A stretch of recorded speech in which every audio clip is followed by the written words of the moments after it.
President Bola Tinubu has granted the military full powers to go after those who killed 16 soldiers on Thursday in Okwama community in Ughelli in Delta State, describing the attack as a crime against the Nigerian people. Tinubu, in the statement personally signed by him, said members of the armed forces are at the heart and core of the nation, stressing strongly that an attack on them is a direct attack on Nigeria that cannot be tolerated. The president condoles with the families of the slain soldiers, even as he disclosed that the military high command is already taking steps in response to the incident and ensure that the cowardly offenders do not go unpunished. The soldiers were on a rescue mission in Okwama in Ughelli in response to a communal conflict between Okwama and Okoloba communities when they were ambushed and killed on Thursday, March 14th. Those killed were the troop's commanding officer, 2 majors, 1 captain, and 12 soldiers. 1 civilian was also killed in the attack. Of course, this is the story that's dominating the news, and we bring the conversation here into the studio. Rufai, so much to be said about this. So much to be said. Very sad. At first, there are many touch points. Number 1, we need to be careful in Delta State so we don't have a return to ethnic problems. And I say that as somebody that witnessed the fight in the early 2000s in Delta, between the Ijaws, the Shekiris, and the likes. Warri never recovered from that fight, and I can tell you that for free. I lived and worked through the opposition. I was working on a radio station called JFM in Warri then. Worked through the occupation, as it were, in Warri and environs because of the interethnic fights. And since there's an ethnic dimension to it, it's between the Urhobos and the Shekiris, the Urhobos just around the Okwama area and the Okoloba area, the Ijaws, just across the Focados rivers, we should be careful so that we don't return to a time like this. That time was not a good time at all. And I repeat, Warri never recovered from it. It destroyed the economic conditions. That was why most of those oil companies were now relocating to Port Harcourt. That's one. Secondly, I totally condemn the actions of the youth by killing those soldiers. There was a report that said, that they had attacked some youth when they came, that they shot them, and when the soldiers came back from reinforcement, they killed them. On no account should soldiers be killed in such a way, cutting their neck off, slitting out their intestines. It is totally abhorrent and wrong. And I would expect the community elders to be able to fish out the youths themselves that perpetrated these acts before the military, even comes in there, because it's totally abhorrent. But also, I condemn the actions of the military. Going out there and sacking the community, houses in flames and all of that. No. Those you should go after are the youth, those people that killed the soldiers. Do your investigation, get them, apprehend them, let them face the full wrath of the law. But not sacking the community, because as we hear, a lot of people have fled that community. The place is on fire, and the military should watch this. We remember the case of Odi. There is no justification for things like that. 2 wrongs will never make it right. In fact, the only thing 2 wrongs make in the end is 2 wrongs. So please, we shall never have this. In fact, we even heard, we've not been able to confirm that even on one of the military authorities' Twitter handle, it was tweeted a picture of how that community was in flame, and there was a word said audacity or something. No, the military should not do that. They're still subject to the laws of the land. Go after those that perpetrated the act. Let the full wrath of the law be meted out, but not going out there to sack the community. Also, we must, and I go back to my first initial, slant of the argument, we must now try to restore peace in that community, because the community squabble has not ended, obviously. The Urhobos are still crying foul.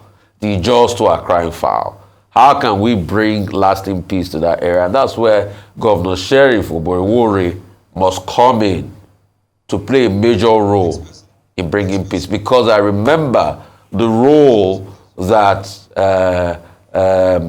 James Onanefe Ibori played in bringing peace when we had the warring factions, couple of over 10, 15 years ago. So please, the governor too must step in. We must, reunite the warring factions. We must bring peace effectively to those areas. But everybody has gone overboard, and we must come back in line because we need peace. Without peace, there's no development. Okay, what is the context? It's important to remind our viewers of the context.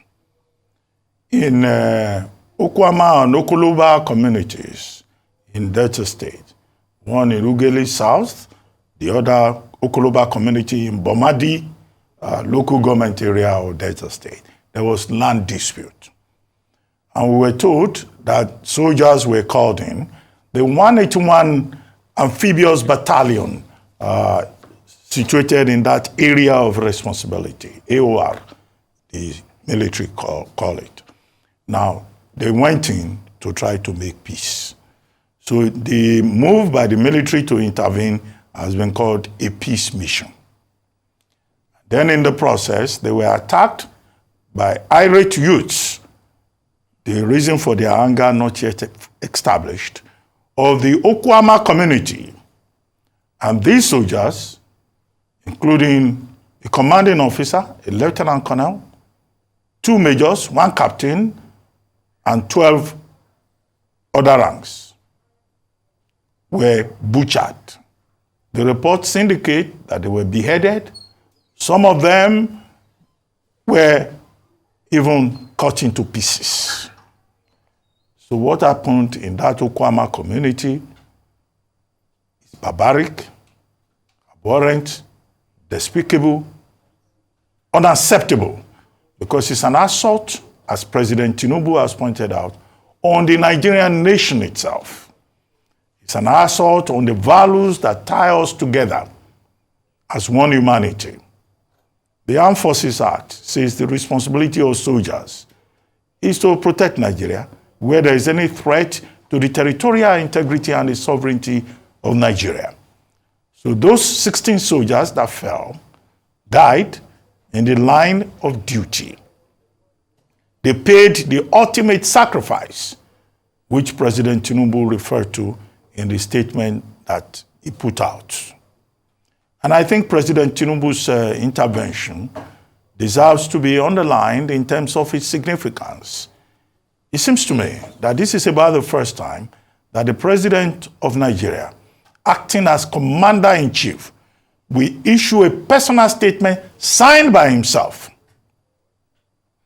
to say that this is an assault on our nation and that the military hierarchy has full authority of the Commander-in-Chief to investigate this, as they have declared, and to make sure that the perpetrators of this heinous, wicked, inhuman crime are brought to book.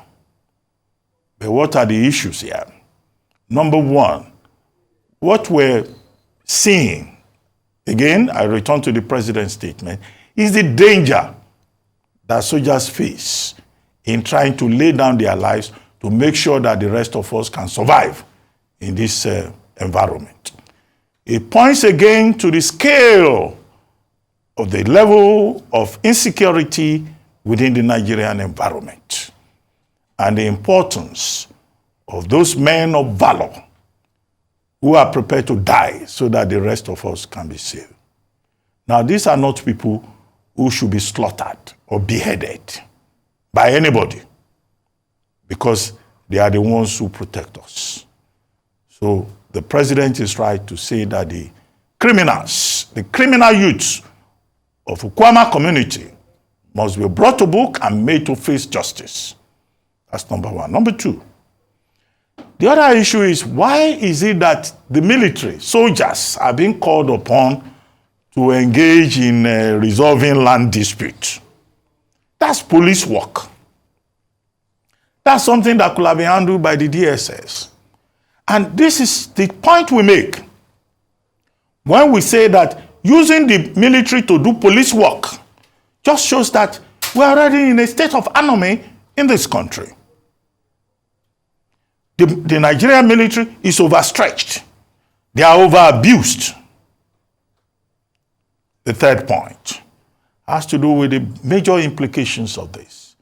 Those men that fell in Okwama, those men whose blood watered the land of Okwama, these are men who have wives, who have children. We have created another group of widows and orphans. And the Nigerian state is often remiss in taking due responsibility for our soldiers who fall in the line of duty. I hope that the military hierarchy, the defense headquarters, will pay close attention to that omission in their procedures. We are sitting down here, we are doing analysis and all of that. No, the real thing is that there are persons, women, children, families that have lost their loved ones because their sons decided that while we are sitting in air-conditioned offices, they want to be out there to protect this territory called Nigeria. What happened in Okwama is a tragedy for the Nigerian nation, that the country must make efforts to ensure that does not happen again. Now, I go to the point about the reaction of the military. There have been reports since the incident occurred about how the community has been raised down. Well, we cannot justify one act of criminality with another act, of lawlessness. There is a video making the rounds where President Obasanjo was shown talking about the Odi massacre of November 20, 1999. President Obasanjo in that video is shown as having said that, okay, if you are commander-in-chief and you are faced with this kind of situation, what will you do? President Obasanjo himself is a soldier. Now, when that happened, it's the same reaction that you probably have in the barracks across Nigeria today. Every soldier will feel that, look, who are these bloody civilians who will behead any one of us? But that does not justify it, because you can't justify one act of lawlessness with another act of lawlessness. Now, apart from OD, there was also Zaki Biam, 12 October 2001, when 19 soldiers were killed in Zaki Biam in Benue State. Soldiers embarked on a reprisal attack, and they killed just the same kind of thing that is happening now in Okwama. Now, that again is not acceptable. What are the residual points? Those criminal youths who killed those soldiers must be fished out and made to face the rule of law in a civilized manner.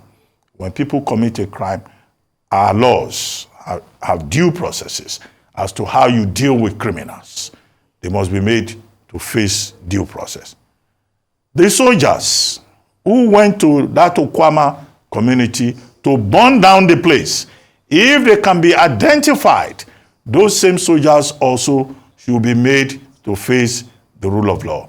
And then as for the general community, all the people who have been making emotional statements about, hey, go and deal with them, go and deal with them. There's too much ignorance in this country.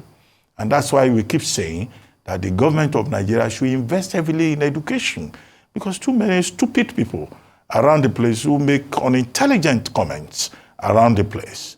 This is not the time for emotionalism. This is the time to preach peace, to preach unity, and to preach the rule of law. But at the end of the day, the state government, Delta State, they have issued a statement saying we will take every necessary measure. I don't know which necessary measure Oberowori knows about or that he can take in this matter. But he's probably piggybacking on the fact that General Tuko Gusso, the spokesperson for Defense Headquarters, issued a statement and said the state government has been informed. Well, the state government, what role can it play? Lives have been lost. And the people of Delta State should lend themselves sense. Because when this crisis happens, nobody knows the end of it. We commiserate with the families of the bereaved families, and with also the Nigerian army. This kind of thing should never happen. Absolutely, Dr. Abati. I believe between you and Rafai, you've said it all, and we will dig deeper into this with some of our guests. But again, condemned in the highest terms, heinous, barbaric, unpatriotic. This is unheard of, and there should not be a repeat of this. Again, we're living in a pressure cooker. So you need to also remember that as we are condemning this, as we are enraged and angered, a response to a mistake can also be a mistake.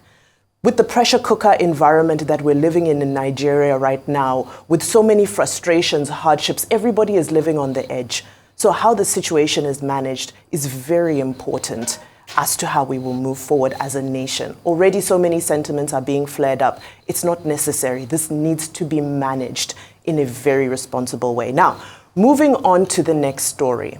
In line with President Bola Ahmed Tinubu's objectives to ensure constant electricity supply to all installations of armed forces of Nigeria, the federal government, through the Ministry of Power, has flagged off the smart metering project in all Nigerian army installations nationwide.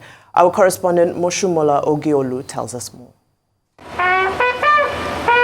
The Minister of Power, Adelabu Adebayo, has kicked off the smart metering project for all Nigerian Army installations nationwide at the 9th Brigade Ikeja Military Cantonment, Lagos. The initiative is to ensure proper metering of electricity consumption in all Nigerian Army barracks. The smart meters are tamper-proof. You cannot bypass the smart meters. And you also have a mobile app where you can get your statements, tune of your consumption on a monthly basis, so that it is so transparent and it is credible. Speaking on the importance of the project, the minister emphasized its role in increasing electricity supply to army installations as it aligns with President Tinubu's objectives to prioritize electricity supply to the armed forces. To finance the installation of smart meters across military formations, a sum of 12.7 billion naira was approved by the president. This is one of Mr. President's objectives when we talk about renewed hope agenda to ensure that electricity supply to Nigeria, to the armed forces, is prioritized and they do not suffer from any of our utility supply. And with the installation of the smart meters, we're able to know what each individual consumer consumes on a monthly basis, and we are able to make appropriate billing so that there is no room for estimated billing. We want to make estimated billing 18 of the past in Nigeria. We have the approval of Mr. President for a sum of 12.7 billion naira to enable us install meters in all the military formations. And this is being released in tranches. Today, a quarter of the money has been released, which is why I have to be here myself personally to inspect and validate the execution of this contract. The managing director of the Higher Global Service Limited, Ashade Olatunbosu, outlined the different types of meters available, including single-phase, three-phase options, and the maximum demand capacities. We are a utility company, like you rightly heard from the Honorable Minister. We are into smart metering, and our role is to ensure that every homes within the power sector in Nigeria are fully metered, and every energy deposited by the distribution companies are well accounted for. We have single phase, we have three phase, and we have what we call maximum demand meters. Our three phase is 100 amps, and the single phase as well is 100 amps. Then the maximum demand meter depends on the load with which they are going on. It could be ranging from 200 amps to 500 amps or even 1,000 amps. The company's responsibilities include installing and operating the meters, with consumers accessing electricity data and services through a dedicated mobile app. We all know the major challenge faced by the Nigerian Army, like Honorable Minister has mentioned, is inadequate power supply. So what we are trying to do is to mitigate the challenges between the discos and in the Nigerian Army or Nigerian military generally. So our role is to come and manage the whole system, whereby every occupant of apartment within the barracks are responsible for their usage. If Army decides to give them a certain amount of money in a month on a monthly basis, that's what they will be restricted to. So if you take more than that, then you bring the money from your pocket to augment it. Our plan is to ensure that in the next 4 to 5 years, we should be able to install a minimum of 2 million meters in Nigeria, so that in the next 4 to 5 years, the gap will have been significantly reduced, if not completely eliminated. This is one of the steps to be taken in ensuring that in the long run, Nigerians enjoy 24/7 functional, reliable, uninterrupted, and cost-effective electricity. With that, the issue of estimated billing will not be there again, and consumers will be satisfied with their bills, and this will improve collections by the electricity distribution companies. Once they improve collections, liquidity will flow into the sector, and all the players and the operators in the sectors will be able to get value for money. Addressing the nationwide metering gap, Adebayo stated that the presidential metering initiative has been inaugurated to accelerate installation and enhance electricity access and affordability to all Nigerians. Musumola Ogiulu, Arise News, Lagos. Now to other news making the rounds this morning. The federal government is expected to raise the value-added tax, that's the VAT, to 15% from the current 7.5% by 2027. This is according to international business research firm Economist Intelligence Unit's country report. On the foreign scene, President Vladimir Putin cements his grip on power in a landslide election victory as the Russian leader secures a 5th term. British Prime Minister Rishi Sunak insists UK economy is bouncing back as he aims to end growing unrest within the Conservative Party. Uber has agreed to pay $178 million to settle a lawsuit with taxi drivers in Australia who say they lost earnings to the ride-hailing app.